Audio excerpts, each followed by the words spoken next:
From the Frank Beck Chevrolet Studio Annex, this is Time Out Overtime on the Time Out Overtime YouTube channel.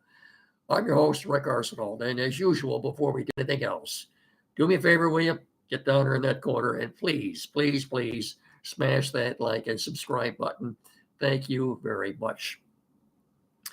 We're on a little later tonight. It's been kind of a hectic day to me, so we were on a couple hours later than normal. I apologize for that. Busy day for me. We'll get these small things out of the way first before we talk about what transpired last night at Ford Field.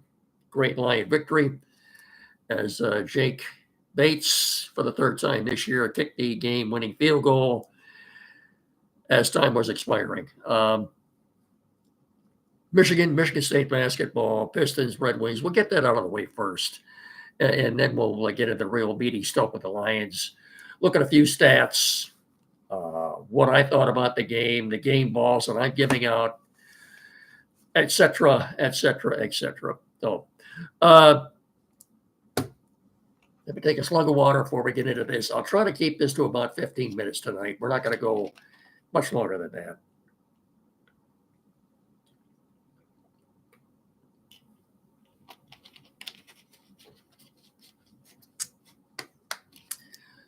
Michigan Wolverine basketball they'll be entertaining the Iowa Hawkeyes tomorrow. They come into the game at 7-1, 1-0 in the Big Ten. Pardon me. The Michigan State Spartans, who are 7-2, will also be at home tomorrow. I think it's a noon tip-off, entertaining the Nebraska Cornhuskers. As I said, they're 7-2. Look, this is the first year in quite a while that both Michigan and Michigan State basketball are pretty decent teams this year, as we've seen so far. So it should be an interesting winter coming up for us on the collegiate basketball level, and that's good to see. I'm glad to see that. As far as the Red Wings go, they lost last night to the Ottawa Senators 2-1 when it appeared as though the game was going to go to overtime. Ottawa scored with about 40 seconds left in regulation. They won the game 2-1. So the Wings are 10, 12, and 4. Stuck on 24 points right now. As far as the Pistons go, they are 9-15, and they will be in New York tomorrow night to take on the Knicks at Madison Square Garden. So, like I said, they're 9-15. After that game, they'll be 9-16. It's been a long, long time since the Pistons have won a game in Madison Square Garden, and it's just going to continue tomorrow night. I can guarantee you that. So we got that out of the way. Okay, so the rest of our time will be devoted to the game played last night at Ford Field, but let's do this first. Well, that wind, the wind around here the last couple of days has been in the single digits, the wind chill. And we're probably going to get a break. It's going to be warming up here this weekend and on into next week. But the next couple of weeks looks like the temperature will be a little bit above normal, but it's cold. Winter's here. Where am I getting with this? Where am I going? Well, if you haven't done so yet, folks, now is the time to get to the service department at Frank Beck Chevrolet and make an appointment to make sure your vehicle is ready for the winter weather ahead. You get in there to Frank Beck Chevrolet and let them check the strength of your battery, your belts and hoses, your wiper blades, antifreeze, and more. Plus, now is the perfect time to get that new set of tires so you don't go slipping and sliding down the highway. And if you don't think your car will make it through another rough Michigan winter, get in there and let the sales pros at Beck's help you find the vehicle for all seasons. You know, the 2025s are rolling in nearly every day out of the lot right now, so their selection is tops. And you can check out their inventory on their webpage at frankbeckchevy.com, or better still, stop by the dealership on M99 between Hillsdale and Jonesville. You get in there and let them help you experience the Frank Beck difference. Chevrolet together, let's drive, baby. Okay. Final score last night at Ford Field in a thriller. Lions walk it off 34-31 over the Green Bay Packers. where to start in this game. Dan Campbell's locker room speech after the game, telling the players, you'll always remember this. If you haven't heard it, maybe I think you can Google it or something, but make sure you either watch or listen to Dan Campbell's post-game locker room speech. It was hilarious. It ran about 2.5 minutes, and deservedly so. I'll tell you who in my opinion, deserved a game ball. We'll get into the game balls here in a little bit. Dan Campbell gave out 2 game balls, one to Tim Patrick, wide receiver Tim Patrick, number 17. Well, that guy's been a godsend, hasn't he? Holy smoke, Brad Holmes, you did it again with this guy. Thank you, Denver, for letting him go, for releasing him. To me, he's been every bit as good or better than Josh Reynolds was last year. This guy, you talk about a perfect fit for our team, is this guy, Tim Patrick. And the other game ball went to Jake Bates for obvious reasons. Two for 2 for field goals last night. 4 for 4 on extra points. So he scored 10 points last night. There's a couple of field goals and 4 extra points. Jake Bates continues to be Mr. Consistent. He's missed 1 field goal all year. That's the one he missed late in the game on Thanksgiving Day. But other than that, this guy's been great, though. As far as my game balls here, I wrote it down last night right after the game. I also gave a game ball to Tim Patrick. That was the first name I wrote down on here. I've got this. While I'm watching the game, I'm taking notes, writing things down. And who would get the game ball? Well, one was Tim Patrick. 6 catches for 43 yards and 2 touchdowns. Way to go, Tim. Sam Laporta, 5 catches, 54 yards. I thought Terrion Arnold continues to get better with each game. I thought he was very good last night. Jack Campbell gets a game ball. 8 tackles, 3 solos, 2 quarterback hits. Jake Bates and Pat O'Connor. I thought he was very disruptive on the defensive line last night. The pride of Eastern Michigan University, Pat O'Connor. That defensive line after McNeil went out with a head injury, it's not a concussion, by the way. He'll be fine. As will Brian Branch. He left at the end of the game with cramping. He'll be fine. Good news is now there are 10 days before we have to play Buffalo on December the 15th in a 4:25, a nationally televised game on CBS. Pardon me. By the way, James Brown and the rest of his colleagues will be there to do the pregame show, the halftime show, and the postgame show from Ford Field.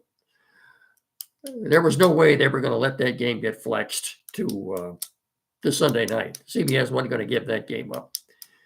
Well, man, it too. That reminds me, the Bears and Lions, which was the first game on Thanksgiving Day, set an all-time ratings record.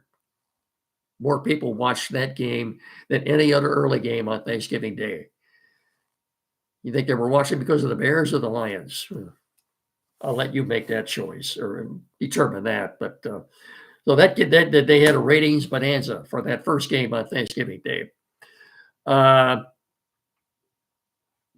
Gosh, well, you can't say enough about Brad Holmes. I mean, he brought these guys. Some of these guys came in on Monday, and they were playing on Thursday night. I think Jamal Adams, what did he play? 8 snaps, 8 or 9 snaps on the Packers' first possession. Zadarius Smith had another sack. Ezekiel Turner. Look at these unsung heroes. Ezekiel Turner, Miles Adams, Pat O'Connor, who I mentioned. Who are we leaving out here? Jonah Williams. I mean, it's just all these guys they brought in. What happens? What happens when we get some of our guys back healthy? Well, what's going to happen to these guys they just brought in? Good question. I think some of them will go back on the practice squad, but gosh, I thought, in fact, I thought Ezekiel Turner might have had to play the game last night when on the Packers' last possession, uh, Jordan Love was scrambling free to his right, looking for somebody in the end zone, and Ezekiel Turner had him one-on-one and brought him down with a great tackle near the line of scrimmage, and they had to kick a field goal instead of going for a touchdown. That might have been the play of the game. But some of these guys are unsung heroes. And again, kudos to Brad Holmes. He's the one that brought these guys in here. What do you say? It's incredible what they're doing. I think the Lions, 13 defensive players on IR. The second after that, I think the fewest or the most of any team. Behind them is 7. So the Lions have twice as many guys on IR as anybody else, especially on the defensive side of the ball. And how about the guys in Las Vegas? The Lions went into the game as what? 3.5-point favorites. They won by 3 points. Now, post-game comments from the experts from around the nation. Well, I'm looking at Damian Woody on ESPN claiming that the Lions have the referees in their hip pocket. And then the reason that I don't watch ESPN anymore, and I'll get into that in a second. Let me give the stats of the game here. So where are we? The game stats. By the way, that's the first time the Lions, they clinched a playoff spot last night. This is the first time they've clinched a playoff spot in consecutive years since the 93 through 95 season. It's so far back, it's difficult to remember that. And that was only 30 years ago. Anyway, rushing, Green Bay had 199. The Lions had 280.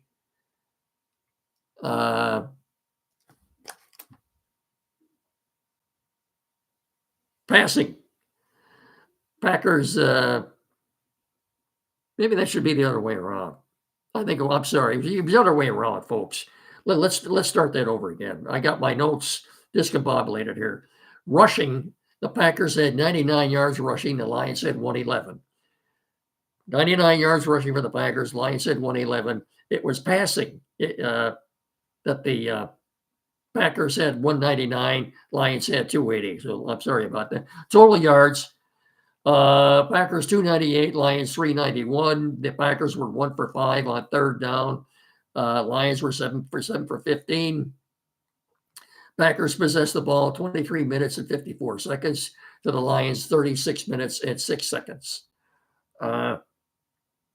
As I said, this is the first time in 30 years that the Lions have gotten into the playoffs in consecutive seasons.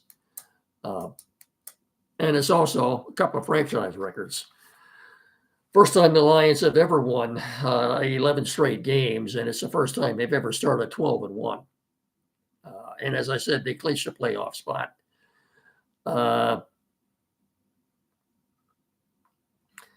7 out of 8 combined Lion fourth down attempts in the combined games against Green Bay this year.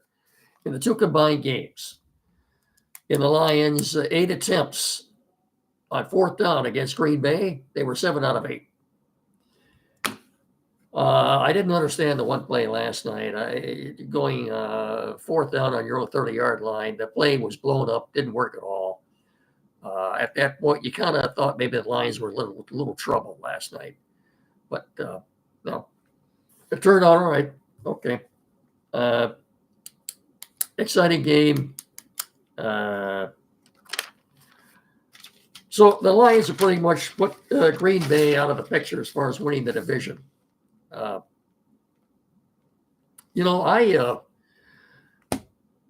think I've said before, I don't, let me take one last week here. Hang on.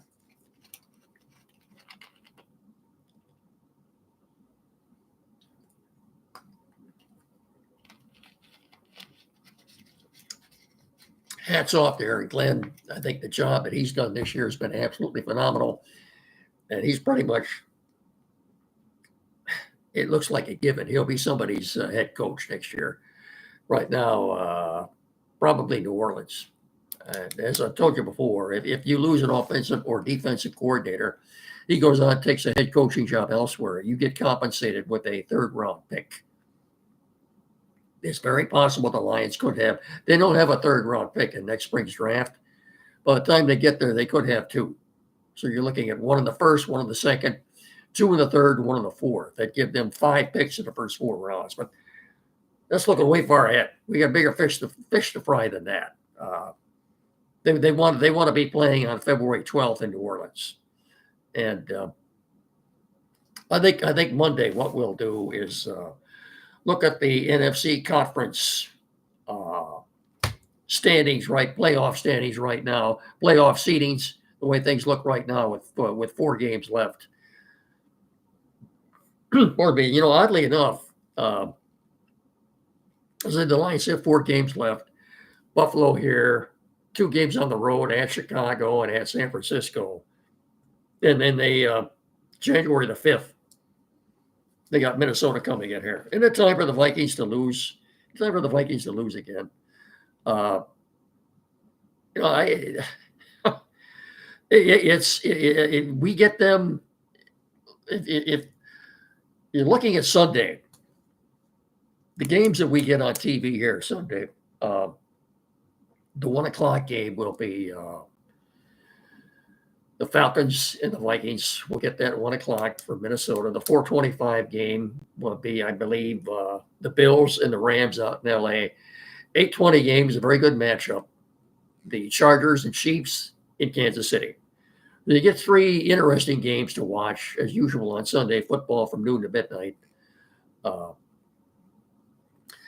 One thing about it, man, Get Up. Someone told me this morning, and to Get Up, like I said, I don't watch ESPN. Immediately, the first thing Mike Greenberg does is jump all over Dan Campbell for going for it on 4th down.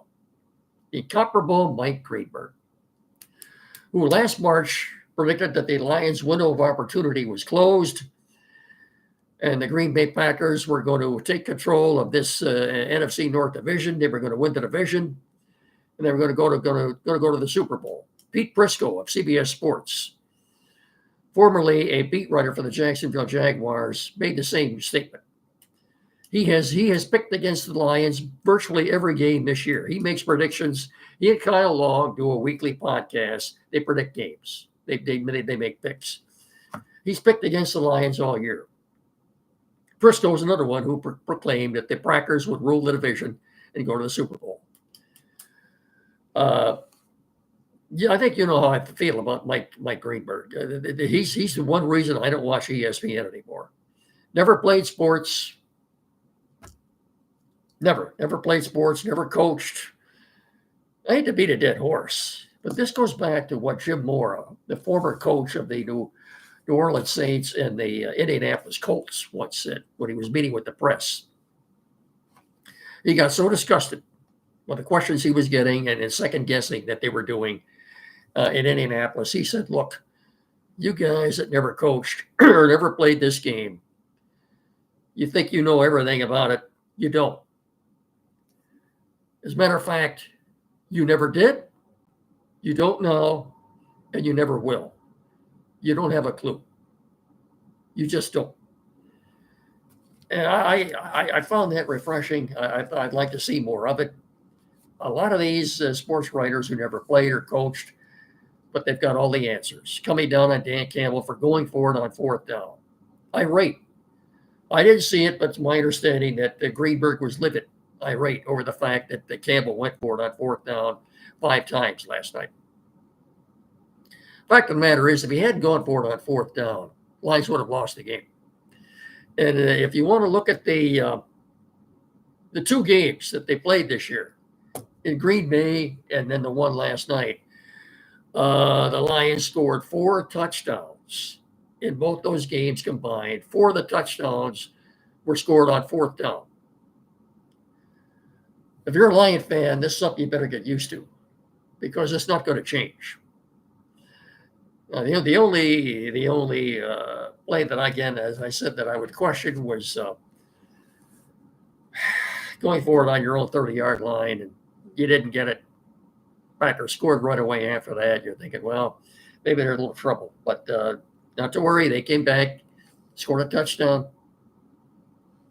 And again, that play on their last possession, when it was 4th and inches, they went for it rather than kicking a field goal right there and giving the Packers about, 40 seconds left. I don't blame Dan Campbell for not wanting to give them the ball back. He knew if he got it on 4th down, he could seal the game right there. As it is, Goff, when he got the snap, got his foot stepped on by Graham Glasgow, and he almost went down. In fact, he did go down. He went down to one knee before handing the ball off to David Montgomery, who picked up 7 yards. And you know what? He got 7 yards on that play. That was the Lions' longest running play of the second half. 7 yards.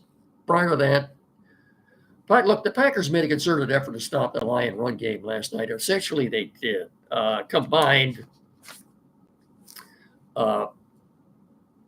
Montgomery and Gibbs had 94 yards last night. So the Packers didn't look. The Packers are a very good team. I think they have a better defense than Minnesota or Buffalo, and it's very, very conceivable that we could see them again in the playoffs right back here at Ford Field. As I said, we'll talk about the NFC playoff seedings more on Monday. We have a little more time. Things settle down a little bit. I don't know about you, but can you take much more of these games? Are the Lions going to have to win out in order to get the top seed in the NFC? They could. The Lions could finish 15-2, and if the Eagles would finish 15-2, the first tiebreaker is head-to-head. They don't play this year. Look, I don't have time to explain it. It's very complicated. Believe me, if both teams finish with identical records, the Lions have the tiebreaker. I'm not even going to attempt to explain it to you. Trust me, they do. The Eagles do have one challenging game left. They got Pittsburgh at home, but even that, I'm convinced after what the Lions did last night, I'm convinced they can beat anybody. Doesn't matter if they're at home or on the road. Packers, again, they're a very good team. And Jordan Love is a very good quarterback. Well, I looked at all these stats from the game last night. And to me, the one telling stat, and Packer fans will probably agree with me. I think they're most the guy that they really rely on offensively to make them go. Their most dependable, reliable offensive weapon, if you will, is Jaden Reed, wide receiver Jaden Reed. Well, I looked at this last night. You know how many targets Jaden Reed had last night, folks? 1. How many catches? 0. None. Looks to me like Aaron Glenn made a concerted effort to take Jaden Reed out of the game, and that's exactly what he did last night. Now, it's still a productive offense without him, but he is their main cog in that Packer defense. And Jaden Reed basically didn't even play last night. Again, another brilliant coaching job by Aaron Glenn. And, it's all these guys that he brought in. We named these guys before. And Ezekiel Turner, I think he might have had to play the game, taking Jordan Love down right around the line of scrimmage. They had to kick the field goal just to tie the game. If he doesn't tackle him there, who knows what might have happened. Look, did they catch a break when the Packers scored there late, but it was called back on a pass interference? I don't think so. That was the same call they made the week before that on the Bears Cole Kmet. It's a pick play. You can't run into the defender and knock him down. These guys ought to know that. Oh, as much as the Packer fans want to whine and cry about it, I'm sorry. I've seen this too many years, or when the Lions played. Uh, and you know what? Yesterday, 3 years ago, yesterday, folks, was the 3-year anniversary of Dan Campbell's first win as a Lion head coach. Boy, how things have changed in the last 36 months, huh? Wow. Anyway, well-deserved 10-day rest. And December the 15th, 4:25, the Bills right now, incidentally, the Lions are 2.5-point favorites in that game right now, but it's early. Essentially, it's a pick 'em. Home team automatically gets 3 points. So, Bills coming in here December the 15th. No quarterback is playing any better right now than Josh Allen of the Bills. That's our biggest challenge right there. Although I do think both the Bears and the Packers have better defenses than the Bills do.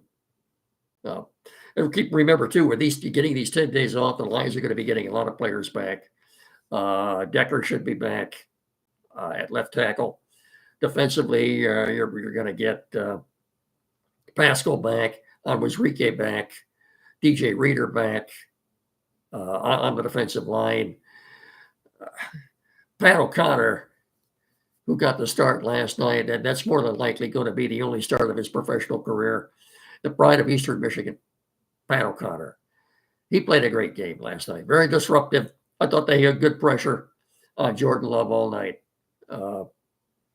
Way to go, Aaron Glenn. Way to go, Lions. And again, it's awfully comical. If you get a chance, Google Dan Campbell's post-game locker room speech.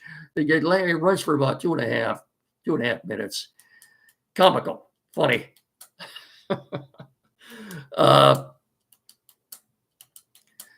Dan Skipper was sick after the game. I don't know what his issue was. So here he is. And here's Dan Campbell is giving his speech, handing out game balls, how great everything was. And poor Dan Skipper is over there in the corner of the locker room on one knee, throwing up into a trash can. So Dan Skipper's looking around. Hey, way to go there, Skip. You keep throwing up or whatever you're doing over there. I mean, it was funny. Yeah. Boy. We'll do this for Quality PC, and we'll wrap it up with a couple of words. Tomorrow is Conference Championship weekend in Division I football, and we'll have a little bit to say about that. But as usual, we wouldn't be doing this without the assistance of one Tim Lindley at Quality PC in downtown Hillsdale. All your technical needs. You won't find any better knowledgeable man than Tim Lindley, 37 Waldron Street, downtown Hillsdale, a couple hundred feet west of Powell. For all your technical needs, sales, service issues, any tech services at all. This is the guy in our area. Nobody better. Nobody does it better. Anything. Computers, new or used. Maybe the computer you have now needs a little work done on it. Flat screen TVs, mounting, programming, setup. Maybe you're changing internet providers, printers, new or used, anything at all. Get in there and see Tim. You won't find a nicer man. 517-610-5372, or better still, like I said, get in there and see him. 37 Waldron Street, downtown Hillsdale. Tell him he'd make extension, would you please? Tomorrow is Division I college football, Division I championship weekend, and the games in our areas. Noon kickoff tomorrow at Ford Field. You've got the Mid-America Conference championship game, and the Miami Redhawks are 2-point favorites over the Ohio Bobcats. That's a noon kickoff at Ford Field tomorrow. Tomorrow night, Lucas Oil Stadium, the Big Ten Conference championship game. And last I looked, the Oregon Ducks were 3.5-point favorites over the Penn State Nittany Lions. It's tomorrow night, I believe, on CBS, 8 o'clock from Lucas Oil Stadium in Indianapolis. There are several other conference championship games tomorrow as well. So, college football lovers, eat your heart out tomorrow. You'll be be a delight for you to watch that all day long, starting at noon. Uh, as I said, the three NFL games on Sunday, our 1 o'clock game here will be Falcons at the Vikings, the 4:25 game, Bills at the Rams. Probably the best matchup of the day tomorrow. The Sunday Night Football, 8:20 at NBC. You've got the Chargers and the Chiefs from Kansas City. Looking forward to that one. I have not seen a line on that. I'm assuming the Chiefs are slight favorites. And that's going to do it for us. Don't forget, tomorrow morning from 9 to 10 here locally on WCSR 92.1, Time Out with Andy Brown and Jed McNair. I will talk to you again on Monday. I'll have the Pro Football Focus grades for the Lions last night. And we'll take a look at the current NFC playoff seedings, the way they look right now with 4 games left. So until then, remember, please treat each other with respect. Have a good rest of your weekend. So long, everybody. And as always, thanks for watching.